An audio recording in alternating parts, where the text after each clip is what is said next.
Tonight, we honor a native Angelino. With more than 36 books published, he is one of our city's most successful writers.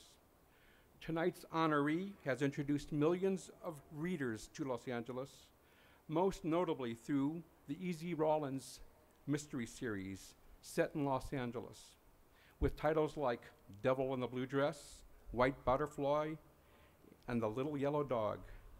He's the recipient of many awards and countless nominations, from the O. Henry to the prestigious Penn Lifetime Achievement Award, and even a Grammy. And tonight, we are pleased to recognize him as well. Ladies and gentlemen, join me in congratulating the winner of the 2011 Los Angeles Public Library Literary Award, Walter Mosley. Hello, everyone. Nice to see you all out here in Los Angeles, my home town, anyway. I was thinking when saying, how when people, when they first come up, they say they want to point out a few people. And I was thinking about pointing out people who owed me money, People never do that. I said, well, there's one guy, he was sleeping with my wife. Now, he's, I'm not going to do that. But I would like to. One day, if I can, I will. I'm going to give a little talk. I wrote it. I have to read it, partially because I try to put together what I think about libraries. And really, as a writer, you have to understand, writers should probably not ever speak for librarians, because librarians are very sensitive people, and they hear it when you say something wrong. And many times I've been called on the carpet for library. You said in this one book, you said in The Red Death about that's not true. But hopefully I won't say anything too bad, and I will survive, or my career will survive this evening. And I want to listen. I want to thank everybody for this award and this recognition in my city. The first words I think of when considering the library are shelter and refuge. Shelter being a physical thing, and refuge being a state of mind. Thousands of years ago, during the last ice age, human beings were nomadic creatures, moving from place to place, looking for food and running from predators. At an early age, children had to learn to keep up or perish. There was little time to play or for contemplation, just long, hard days of foraging and fighting, followed by interminable nights of exhaustion and hunger. When the world warmed up and humanity found that there were long periods in which they could settle in and rest, all things became possible. Music and art, agriculture and laughter, children and dreams that only children can have. And for many millennia, the human race existed in a kind of realistic Eden, where gods grew and the world was put under a scrutiny heretofore unheard of.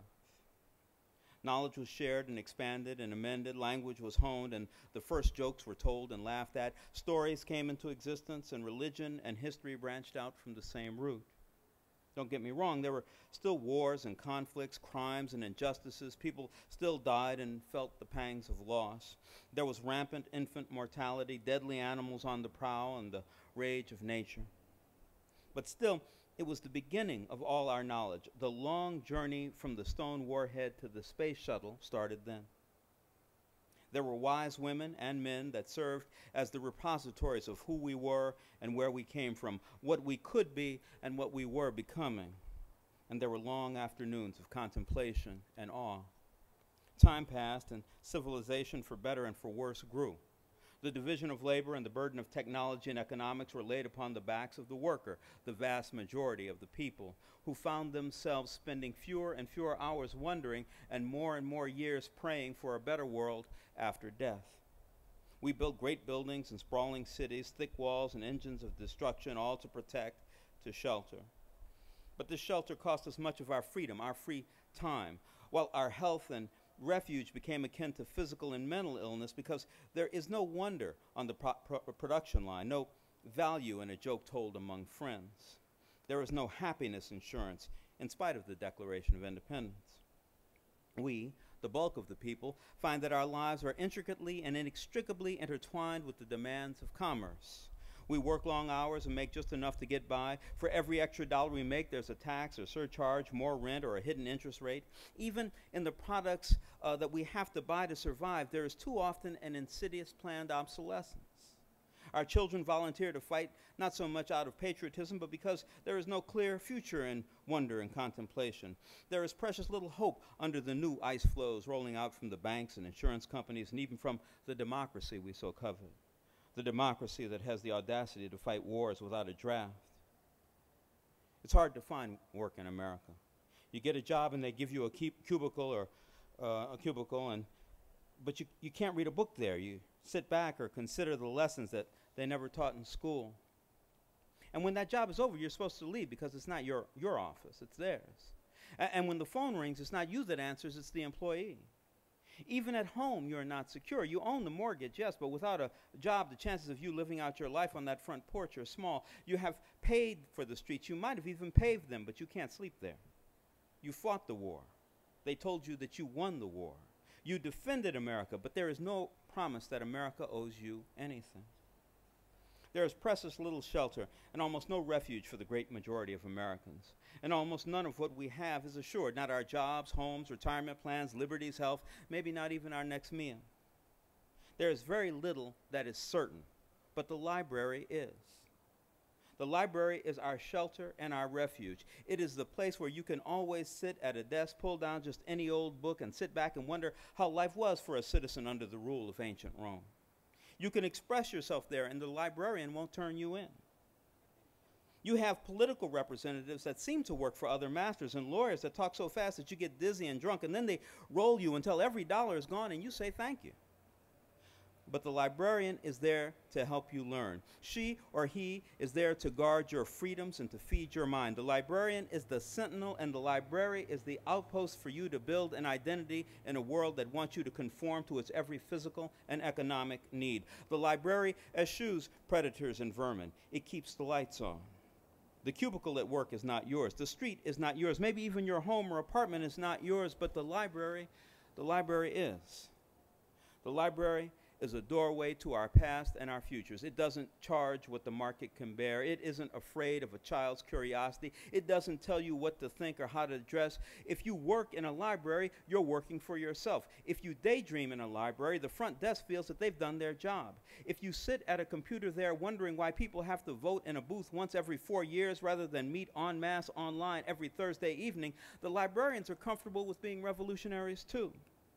They're willing for you to recast democracy, to envision a world where the masters aren't bankers, real estate moguls, and investment brokers.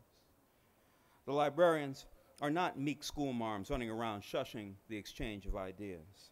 They are what our congressional representatives and school teachers should be. They are what our banks and our unions should be. They are the shelter and the refuge for our minds and our bodies. Thomas Jefferson thought that we should have a revolution every generation or so. The ferment for that radical democratic kind of thinking is pretty much dried up in this country, but not in our libraries. You can be jobless and homeless, poor, overworked, and in all other ways pressured. But in the library, you are a peer, a free agent, a potential, and not a statistic. Our greatest hope is in the unassuming quiet rooms and stacks of the libraries. Our greatest defenders sit at the front desk and lobby for our access to knowledge, shelter, and refuge. And so here I am, deeply grateful for the acknowledgement and the existence of the Los Angeles Public Library. Knowledge is not so much a quantity, but a quality of access, not in a test score, but in a freely active mind, and the concert of active minds that come together under one roof. That roof is the Los Angeles Public Library, and it is the shining beacon for the hope that we have of making it out of the cold. Thank you.